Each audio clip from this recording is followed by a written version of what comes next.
The morning sun filtered through the tall windows of Kensington Palace as Prince William walked down the familiar corridor toward his private study. His footsteps echoed softly on the polished marble floor, a sound that had become as routine as breathing over the years. Today felt different somehow, though he couldn't quite put his finger on why. Perhaps it was the unusual silence that seemed to blanket the entire wing of the palace. Or maybe it was the way Kate had looked at him during breakfast, her eyes holding a secret she wasn't ready to share. William had noticed changes in his wife over the past few weeks. Small things that others might overlook. But after years of marriage, he had become attuned to every nuance of her expressions and moods. There were moments when he would catch her staring off into the distance, lost in thoughts she didn't voice. Sometimes he would find her in quiet conversation with their children, speaking in hushed tones that would stop the moment he entered the room. As he approached his study door, William paused. Something felt off about the entire morning. Kate had insisted on taking the children to school herself today, despite having 3 scheduled meetings with various charitable organizations. She had kissed him goodbye with an intensity that seemed to hold more meaning than a simple farewell, her hand lingering on his cheek just a moment longer than usual. The palace staff had been acting strangely too. William had noticed several of them whispering in corners, their conversations ending abruptly when they spotted him. His private secretary had rescheduled 2 important meetings without explanation, and even his most trusted aide seemed to be avoiding direct eye contact during their morning briefing. William reached for the brass handle of his study door, the metal cool beneath his palm. This room had always been his sanctuary, a place where he could retreat from the pressures of royal duties and simply be himself. The walls were lined with books he had collected over the years, and his desk held photographs of his family alongside official documents and correspondence. As he turned the handle, William expected to find his usual morning routine waiting for him. A stack of papers to review, his calendar open to the day's appointments, and perhaps a cup of tea that Kate had left for him before departing with the children. Instead, what he discovered on the other side of the door would change everything he thought he knew about the day ahead. The room was not empty as he had anticipated. Kate stood near the large window that overlooked the palace gardens, her back turned to him. She wasn't alone. Arranged throughout the study were faces he recognized, some family members he hadn't seen in months, friends who lived in different countries, and people whose presence here seemed impossible given their busy schedules and distant locations. William's breath caught in his throat as he took in the scene. His brother Harry stood near the bookshelf, a gentle smile playing at the corners of his mouth. Their father, King Charles, was seated in William's favorite armchair, looking more relaxed than William had seen him in years. The Queen Consort, Camilla, was engaged in quiet conversation with Kate's parents, Michael and Carol Middleton, who had somehow made the journey from Berkshire without William's knowledge. But it wasn't just family who had gathered in his private sanctuary. William spotted several of his closest friends from his university days, people he rarely had the chance to see due to his royal obligations. His former military colleagues were there too, men and women with whom he had served and formed unbreakable bonds during his time with the RAF Search and Rescue Force. The children were present as well, though they should have been at school. Prince George sat cross-legged on the carpet, his uniform replaced with casual clothes. Princess Charlotte was perched on her grandfather's knee, whispering something that made the king chuckle softly. Little Prince Louis was being entertained by his Uncle Harry, who was making funny faces that sent the toddler into fits of giggles. What struck William most profoundly was the atmosphere in the room. Despite the crowd of people, there was a sense of intimacy and warmth that filled every corner. These weren't formal royal gatherings with strict protocols and carefully planned interactions. This felt personal, genuine, and completely unexpected. Kate finally turned to face him, and William saw tears glistening in her eyes. Not tears of sadness or distress, but something else entirely. Her expression held a mixture of love, anticipation, and perhaps a touch of nervousness. She had orchestrated this gathering, William realized. Somehow his wife had managed to bring together all the people who mattered most to him, all the individuals who had shaped his life and continued to hold special places in his heart. The room fell silent as everyone turned to look at William, still standing frozen in the doorway. He felt overwhelmed by the sight before him, struggling to process how Kate had managed to coordinate such an elaborate surprise without his knowledge. The logistics alone must have been staggering, arranging schedules, ensuring security protocols were met, and keeping such a significant secret from someone who was accustomed to being informed about every detail of palace activities. William's mind raced as he tried to understand the significance of this gathering. It wasn't his birthday, nor was it any anniversary he could recall. There was no royal celebration or official ceremony scheduled. This appeared to be something entirely personal, something Kate had planned with meticulous care and obvious love. As he stood there, taking in the faces of everyone he held dear, William felt a profound sense of gratitude wash over him. In a life often dictated by duty and protocol, Kate had created a moment of pure human connection. She had given him something he didn't even know he needed: the opportunity to be surrounded by love without the constraints of royal formality. The tears in Kate's eyes began to spill over as she watched her husband's reaction. She had spent weeks planning this surprise, coordinating with palace staff, family members, and friends across continents. Every detail had been carefully considered, every person's attendance personally requested. This was her gift to the man she loved, a reminder of all the relationships and experiences that had made him who he was, beyond his role as a future king. William finally found his voice, though it came out as barely more than a whisper. "Kate, what is all this?" His eyes moved from face to face, still struggling to believe what he was seeing. Each person in the room represented a different chapter of his life, a different memory, a different piece of who he had become. Kate wiped the tears from her cheeks and took a step toward him. "I wanted to give you something special," she said, her voice thick with emotion. "Something that couldn't be bought or officially arranged. I wanted to give you a moment with everyone who has ever mattered to you." The weight of her words hit William like a physical force. In his world of endless obligations and carefully scheduled appearances, genuine surprises were rare. Most events in his life were planned months in advance, every detail scrutinized and approved by multiple departments. But this was different. This was Kate seeing into his heart and understanding what he truly needed, even when he didn't know it himself. Harry was the first to move, crossing the room with long strides to embrace his brother. The hug lasted longer than their usual greetings, and William felt years of tension and distance melting away in that simple gesture. "She's been planning this for 2 months, Harry whispered in his ear. "She even flew to California to ask Meghan and me in person. We couldn't say no to her, especially when she explained why it was so important." William pulled back to look at his younger brother, searching his face for any sign of the awkwardness that had characterized their recent interactions. Instead, he found only warmth and genuine affection. The palace politics and media scrutiny that had driven a wedge between them seemed insignificant in this moment, overshadowed by the bond they had forged as children and the shared experiences that no one else could understand. "William, my boy," came the familiar voice of King Charles, who had risen from the armchair and approached with open arms. The embrace between father and son was filled with unspoken understanding. Charles had lived through his own share of public scrutiny and personal challenges, and he recognized the toll that royal life could take on family relationships. This gathering represented something precious, a chance to step away from their official roles and simply be a family. One by one, the people in the room approached William, each interaction more meaningful than any formal receiving line he had ever participated in. His university friends shared quick stories about their shared adventures, reminding him of a time when his biggest worry was passing exams rather than representing the crown. His military colleagues spoke of missions they had completed together, moments when rank and royal status had mattered less than trust and teamwork. Kate's parents embraced him with the warmth they had always shown, treating him not as a prince but as the man who loved their daughter. Michael shook his hand firmly while Carol kissed his cheek, both of them understanding the significance of what Kate had accomplished. They had watched their daughter navigate the complexities of royal life with grace and determination, and they recognized this surprise as a testament to her deep love for her husband.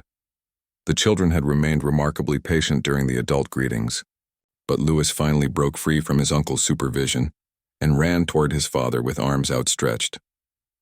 William scooped up his youngest son, holding him close and breathing in the familiar scent of his hair. "Daddy, Mummy said we get to have a party today," Louis announced with the excitement that only a child could muster. "A party just for you," George approached more quietly, his natural reserve evident even at his young age. Mom organized everything, he told his father with obvious pride. She made lists and charts, and she even learned how to video call people in different countries. She worked really hard to make this happen for you. Charlotte bounced on her toes beside her brothers, unable to contain her excitement. We helped too, she declared. We made decorations and wrote invitation cards, and we practiced keeping the secret for weeks. It was really, really hard not to tell you, Daddy. William felt his chest tighten with emotion as he listened to his children describe their involvement in Kate's plan. She had not only orchestrated this surprise, but had used it as an opportunity to teach their children about love, family, and the importance of celebrating the people who matter most. Each child had played a role in creating this moment, making it even more precious. As the initial excitement of greetings settled, Kate called for everyone's attention. I know this is unusual, she began, her voice stronger now but still carrying the weight of emotion. We don't often get opportunities like this to gather everyone together without official protocols or time constraints. So I want us to make the most of it. She had arranged for the palace kitchen staff to prepare a casual lunch, the kind of meal that encouraged conversation and lingering at the table. Instead of the formal dining room with its intimidating grandeur, she had chosen a smaller, more intimate space where everyone could sit close together and speak without formality. The conversations that followed were unlike anything William had experienced in years. There were no discussions of state affairs or royal duties. Instead, people shared personal stories, family updates, and memories that had nothing to do with crowns or titles. Harry told funny stories about his children, painting pictures of ordinary family life that seemed extraordinary in its normalcy. William's university friends updated him on their careers and families, treating him exactly as they had 20 years ago when they were all just young men, trying to figure out their place in the world. His military colleagues shared news from their current postings and laughed about training exercises they had endured together. Throughout it all, Kate moved quietly around the gathering, ensuring everyone felt comfortable and included. William watched her orchestrate conversations, introduce people who hadn't met before, and create an atmosphere where genuine connection could flourish. She had always possessed this gift, the ability to make people feel valued and heard, but he had never seen her use it quite like this. As the afternoon progressed, William began to understand the true genius of Kate's surprise. She hadn't just brought together important people from his life. She had created a space where he could remember who he was beyond his royal identity. In the company of those who had known him before his title defined him, he felt a sense of freedom he rarely experienced. The afternoon sun had shifted, casting new patterns of light across the room where everyone had gathered. William found himself in deep conversation with his former RAF instructor, Squadron Leader James Morrison, a man whose tough exterior had hidden a deep understanding of the pressures faced by those who served in high-stakes situations. They were discussing not military tactics or royal protocol, but rather the simple pleasure of flying. The meditative quality of being above the clouds where earthly concerns seemed small and manageable. You know, Morrison said, leaning back in his chair, I always wondered if you missed it. The flying, I mean. The freedom of being up there with just your crew, focused on the mission at hand. His weathered hands gestured toward the ceiling, as if he could still feel the vibration of helicopter rotors above them. William nodded thoughtfully. More than I expected to, actually. There was something pure about those moments. When you're coordinating a rescue operation, nothing else matters. Not who you are on the ground, not what's waiting for you when you land, just the task at hand and the people counting on you to get it right. Kate had been listening from nearby, and William noticed her eyes soften as he spoke. She understood better than most the weight he carried, the constant awareness of being watched and judged. In their private moments, she had often encouraged him to talk about the parts of his life that brought him genuine satisfaction, separate from duty and obligation. Across the room, King Charles was engaged in animated conversation with Kate's father, Michael. The two men had developed a genuine friendship over the years, bonded by their shared experience of watching their children navigate the unique challenges of royal marriage. Charles was showing Michael a collection of watercolor sketches he had brought along, paintings he had created during quiet moments at various royal residences. I never imagined I'd find such peace in painting, Charles was saying. his voice carrying a contentment that William rarely heard in official settings. There's something liberating about creating something purely for the joy of creation, without worrying about whether it serves any official purpose or meets anyone else's expectations. Michael examined the sketches with genuine interest, occasionally pointing out details he found particularly striking. Catherine mentioned that you've been encouraging her to try watercolors as well. She's always been artistic, but I think she hesitates to pursue it seriously, too worried about being judged, perhaps. The conversation reminded William of how rarely his family had opportunities to discuss their personal interests and hobbies. Official engagements and state responsibilities consumed so much time and energy that private pursuits often fell by the wayside. Yet here they were, sharing authentic parts of themselves in a way that felt both natural and profound. Harry had positioned himself on the floor near the children, fully engaged in an elaborate story that involved voices for different characters and dramatic gestures that kept his young audience captivated. William watched his brother with a mixture of admiration and nostalgia, remembering how Harry had always possessed this gift for connecting with people, especially children. Their own childhood had been marked by public scrutiny and private tragedy, but Harry had somehow maintained his ability to find joy in simple interactions. "Uncle Harry," Princess Charlotte interrupted with the confidence that came naturally to her. "Tell us about when you and Daddy were little, before you were grown-ups with important jobs." Harry's eyes met William's across the room, and something passed between them, a shared acknowledgement of their complex history and a mutual desire to focus on the bonds that remained unbroken despite everything that had transpired. "Well," Harry began, settling more comfortably on the carpet, "your daddy was always very serious even when he was young. But sometimes when no one was looking, he would do the most ridiculous things to make me laugh." The stories that followed were ones William had almost forgotten. Childhood pranks they had pulled on their tutors, secret midnight raids on the palace kitchen, elaborate games they had invented during long summers at Balmoral. As Harry spoke, William felt layers of adult responsibility and recent tension peeling away, revealing the simple truth of their brotherhood underneath. Kate had quietly positioned herself where she could observe all these conversations simultaneously, and William could see the satisfaction in her expression. This was exactly what she had hoped for. Authentic connections, unguarded moments, the kind of interactions that nourish the soul rather than fulfilled obligations. She had understood something he hadn't fully recognized himself, that he needed reminding of who he was beyond his public role. One of William's closest university friends, David Chen, approached with 2 cups of tea and settled into a chair beside him.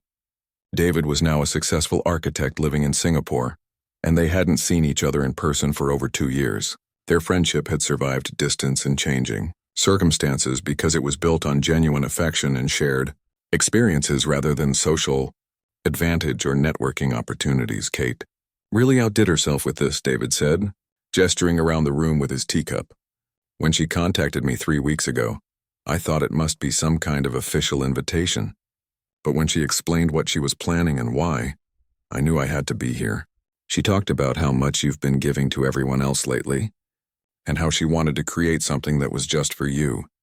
William felt a familiar tightness in his chest, the emotional response that came when he was reminded of Kate's depth of understanding and care.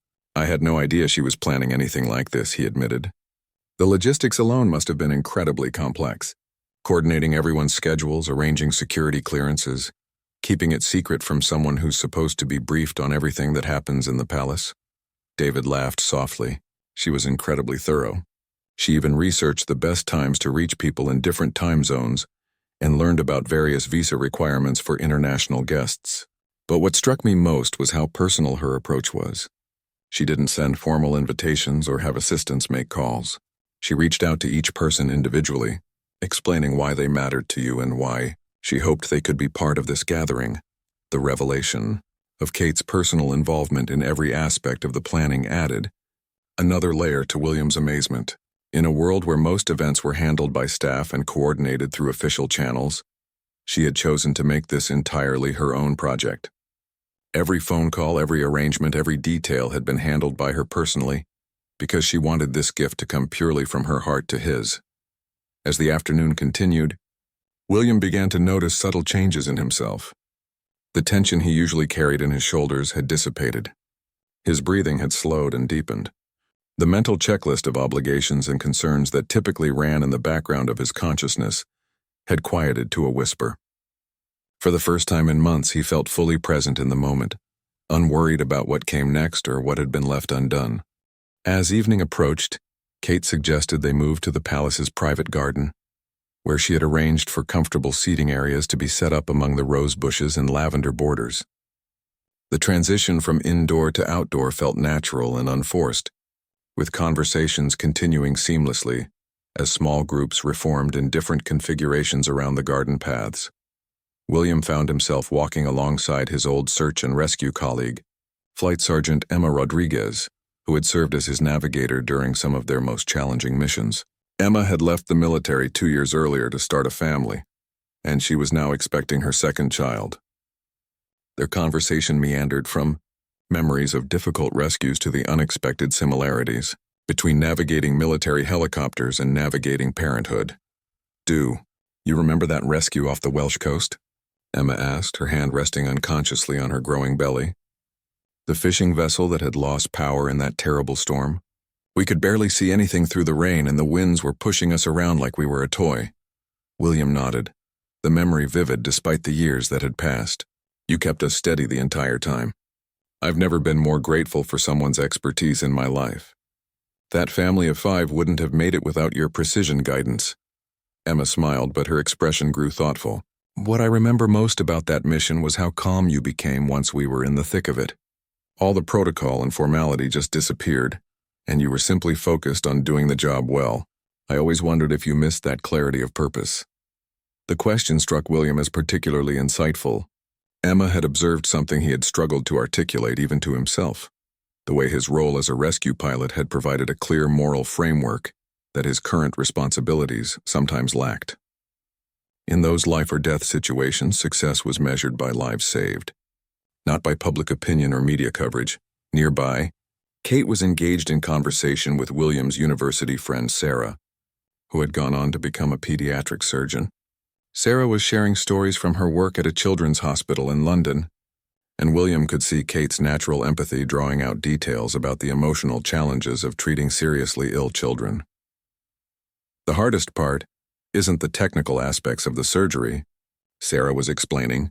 "It's helping families navigate the fear and uncertainty. Sometimes I think the parents need as much care as the patients do. They're trying to stay strong for their children while dealing with their own terror about what might happen." Kate nodded with deep understanding.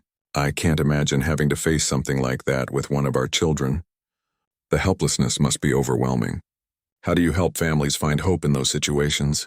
Their conversation reminded William of Kate's natural gift for connecting with people in difficult circumstances.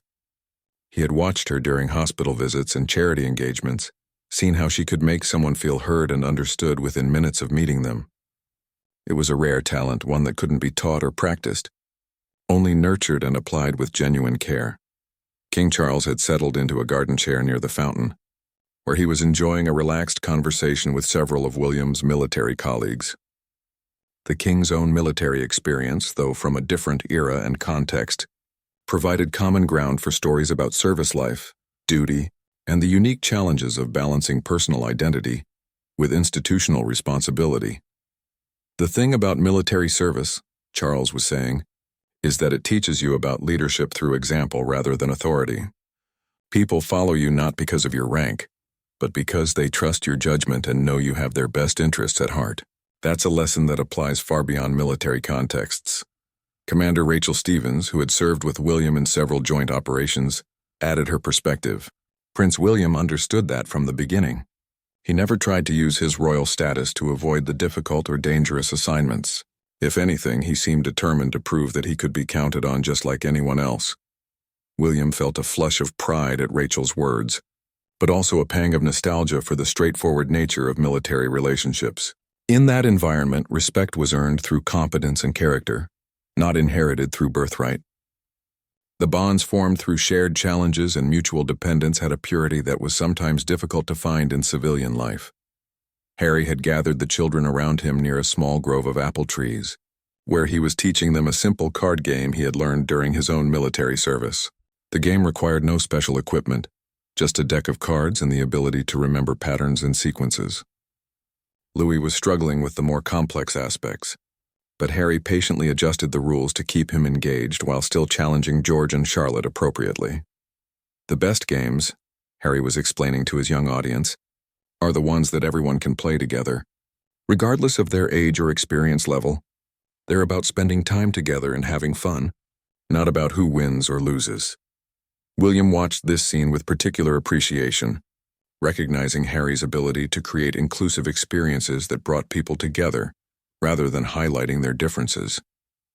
It was a skill that served him well in his charitable work and public appearances, and William was grateful to see his children learning from their uncle's example.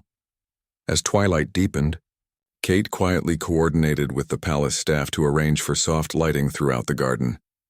Instead of harsh security floods or formal lighting schemes, she had requested warm, ambient illumination that would encourage continued conversation and create an intimate atmosphere despite the outdoor setting. The evening air carried the scent of jasmine and roses, and William found himself acutely aware of sensory details he usually overlooked. The gentle murmur of conversation, the distant sound of London traffic beyond the palace walls, the feeling of grass beneath his feet, all of it contributed to a sense of being grounded in the present moment. One of his oldest friends, Thomas Webb, joined him near the garden's edge, where they could look out over the lights of the city beyond. Thomas worked as a conservation biologist, spending much of his time in remote locations studying endangered species and ecosystems. Their friendship had endured despite vastly different career paths because it was rooted in shared values and genuine respect for each other's choices. Kate mentioned that you've been feeling particularly burdened by responsibilities lately, Thomas said without preamble, his directness characteristic of their long friendship. I know I don't understand the specific pressures you face, but I recognize the symptoms. When work becomes so consuming that you lose sight of why you chose it in the first place, William appreciated Thomas's straightforward approach. Unlike many people in his life, Thomas had no agenda beyond genuine concern for his friend's well-being. It's not that I question the importance of what I do, William replied carefully. It's more that sometimes I feel like I'm performing a role rather than living authentically. Does that make sense? Thomas nodded thoughtfully. In my field, we talk about ecological balance, the idea that healthy systems require diversity and interconnection. I wonder if the same principle applies to human lives. Maybe you need more variety in your interactions and experiences to feel fully yourself. The analogy resonated with William in a way that surprised him. He spent most of his time interacting with people in carefully structured contexts: official meetings, formal events, protocol-driven encounters. This gathering was providing exactly what Thomas had described: diverse, authentic connections that nourished different aspects of his personality and experience.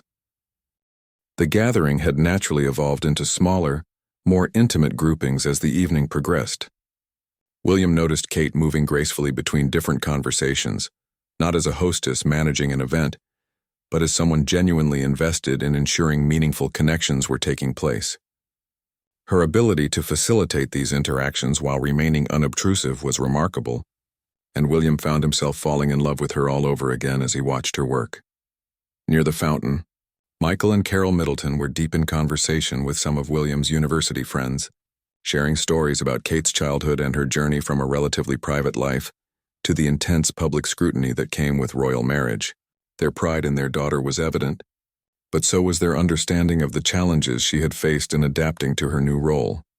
She's always been remarkably grounded, Carol was saying to David Chen, who had been asking about Kate's adjustment to royal life. Even when she was young, she had this ability to see what people needed and respond to it naturally. But I won't lie. Watching her navigate the early years of marriage under such intense media attention was difficult for us as parents. David nodded with understanding. William talked about that during university. Even then, he was concerned about what public life would mean for anyone he chose to marry. He wanted to be sure that whoever he ended up with truly understood what they were signing up for. Michael added his perspective. What impressed us most was how Kate never lost sight of who she was, even as she learned to fulfill her royal duties. She found ways to be authentic within the constraints of protocol, which couldn't have been easy. William felt a surge of gratitude toward Kate's parents for their unwavering support and understanding. They had welcomed him into their family without reservation, treating him not as a prince but as the man who loved their daughter. Their own marriage provided a model of partnership and mutual respect that had influenced his relationship with Kate in countless positive ways. Across the garden, Harry was sharing more serious conversation with King Charles, their heads bent together in a way that reminded William of their family's better moments. The distance that had developed between them over recent years seemed less important in this setting, overshadowed by the fundamental love and concern they still felt for each other. "I've missed this," Harry was saying to his father, his voice carrying a vulnerability that William hadn't heard in years. Not the official events or the protocol, but just being together as a family. "Megan and the children talk about you often. They'd love to see more of you." Charles reached over and placed a hand on his younger son's shoulder. "I've missed it too. Perhaps we've all been so focused on managing the challenges that we forgot to prioritize the relationships that matter most. Your mother would have wanted us to do better at staying connected, regardless of geography or circumstances." The mention of Princess Diana brought a moment of silence, but it was companionable rather than awkward. Her memory remained a binding force between them, a reminder of values and priorities that transcended institutional concerns. William felt the familiar mixture of sadness and gratitude that came with thoughts of his mother. Grief for her absence, but appreciation for the lessons she had taught them about the importance of genuine human connection. Kate appeared beside William as if sensing his emotional state. She didn't speak, simply slipped her hand into his and stood quietly while he processed the complex feelings stirred by his father and brother's conversation. Her presence provided the grounding he needed to stay present, rather than getting lost in memories or regrets. "Thank you," William said softly. His words meant for Kate alone, not just for today, but for understanding what I needed before I knew it myself. Kate squeezed his hand gently. "I've been watching you for months, seeing how much you've been carrying. Everyone expects so much from you, and you give everything you have to meet those expectations. But I realized that no one was giving back to you in the same way. You needed to be surrounded by people who value you for who you are, not what you represent." Her insight into his emotional needs continued to amaze him. Kate had recognized something he had struggled to articulate: the difference between being valued for his role versus being valued for his essential self. The people gathered in the garden tonight represented the latter category, individuals who would care about him regardless of titles or positions. As the evening deepened, someone had brought out a guitar and a few people had begun singing quietly together, not formal entertainment or planned performances, but the spontaneous music-making that emerged when people felt comfortable and connected. William's friend Sarah, the pediatric surgeon, had a beautiful voice and was leading a gentle rendition of songs that everyone could join. The children had grown tired from the excitement of the day and were curled up on blankets spread across the grass, listening to the music with heavy eyelids. Louis had fallen asleep against his grandfather's chest, while Charlotte was fighting drowsiness from her position between her parents. George, ever the responsible older brother, was trying to stay awake to help keep an eye on his younger siblings. William looked around at the scene and felt a profound sense of contentment settle over him. This was what family truly meant, not just blood relations or official connections, but the people who chose to show up for each other, who invested time and energy in maintaining relationships despite distance and busy schedules. Kate had created something precious and rare, a moment of authentic togetherness in lives often dominated by duty and obligation.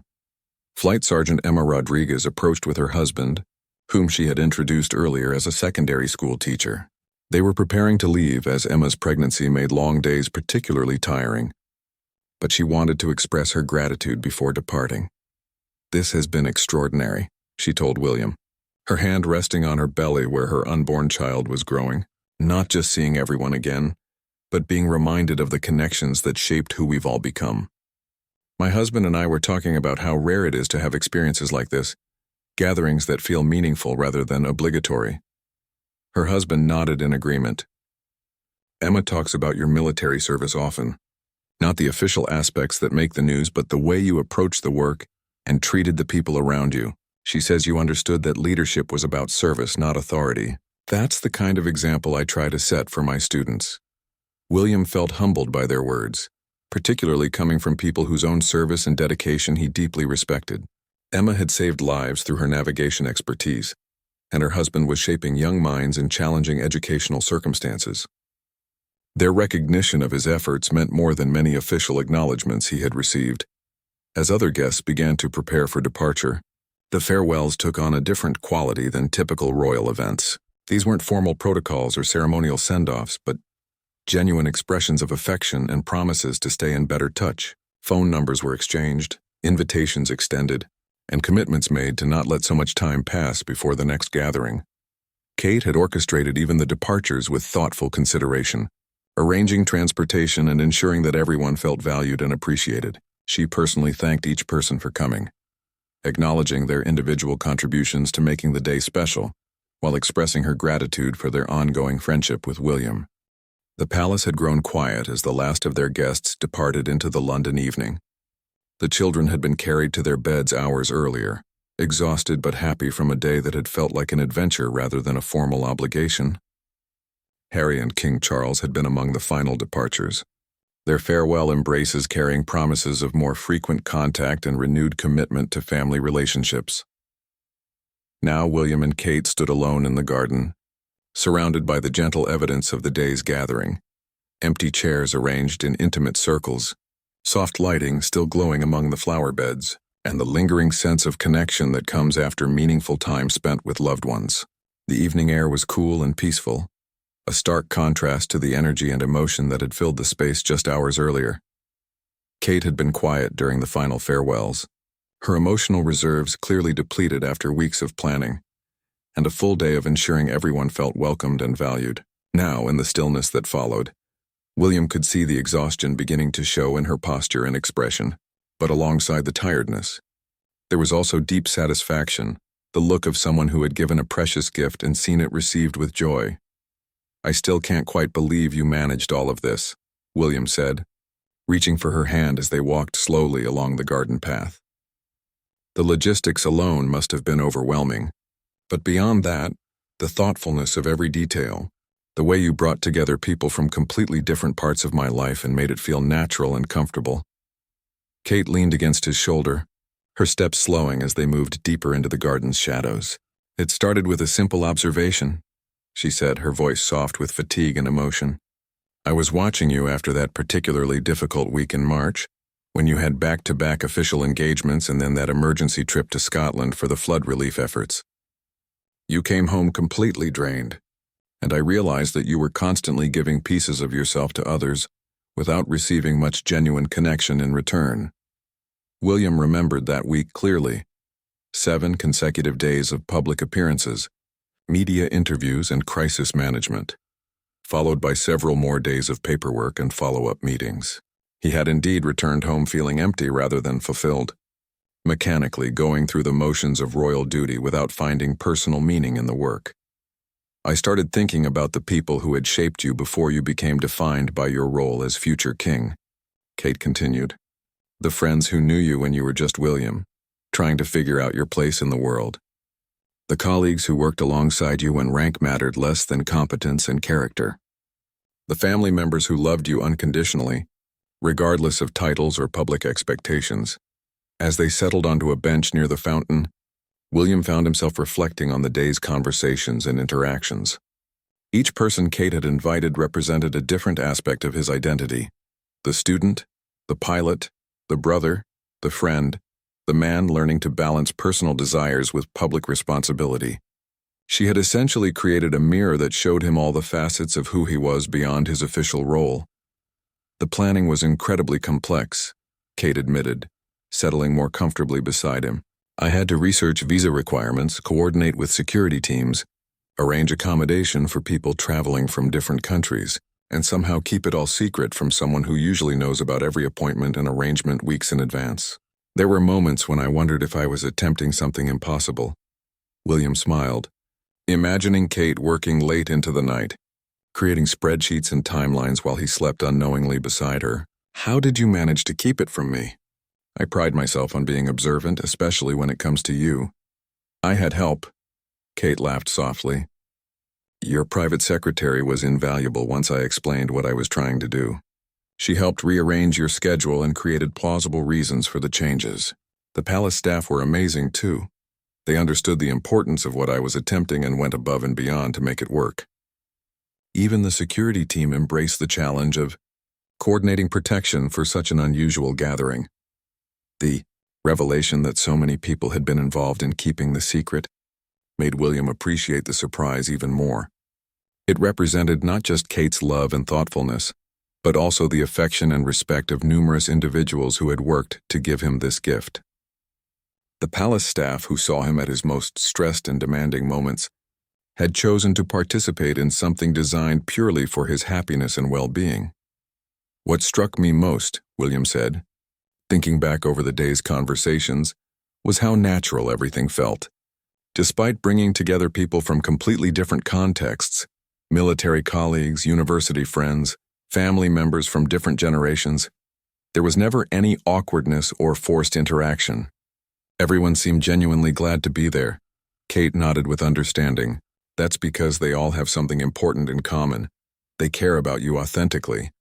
Not because of what you can do for them or what association with you might mean for their own status, but because they've shared meaningful experiences with you and value who you are as a person.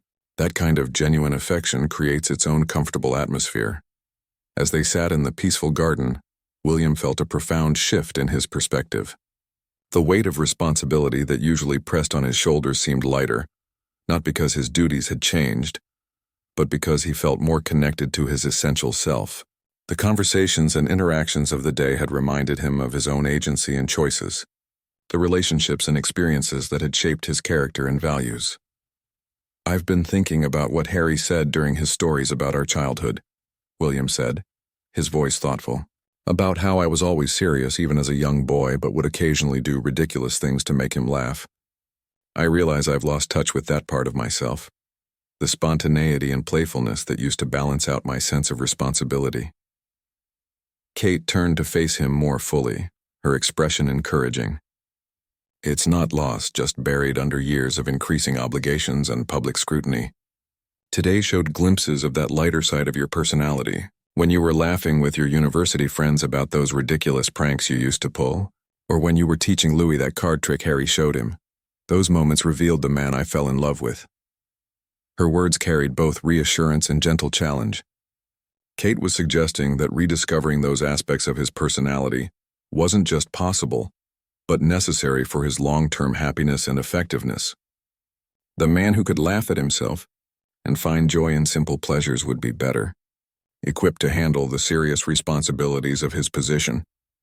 This gathering has given me something I didn't even realize I was missing, William said, reaching for Kate's hand again, a sense of continuity between who I was and who I'm becoming.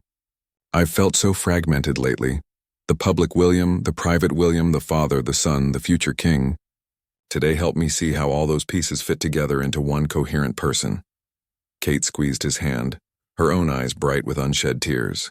That was exactly what I hoped for. I wanted you to feel whole again, to remember that you're not just a collection of roles and responsibilities, but a complete human being with a rich history of relationships and experiences. You deserve to feel seen and valued for all of who you are. As they sat in comfortable silence, both processing the emotions and insights of the extraordinary day, William felt a deep sense of gratitude wash over him, not just for the surprise itself, but for the woman beside him who had understood his needs so completely and had worked tirelessly to address them. Kate had given him far more than a pleasant gathering.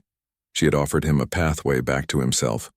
The future still held the same responsibilities and challenges that had been weighing on him, but now he felt better equipped to face them. The connections renewed today would provide ongoing support and perspective. The memories created would serve as touchstones during difficult moments. And most importantly, he had been reminded that his worth extended far beyond his official role. He was valued as a friend, a family member, and a human being who had touched many lives through authentic connection rather than formal obligation. As they finally rose to go inside, Kate's hand still firmly clasped in his, William knew that this day would stand as a turning point in his understanding of himself and his relationships. Kate had not only brought his loved ones together, She had brought him home to himself,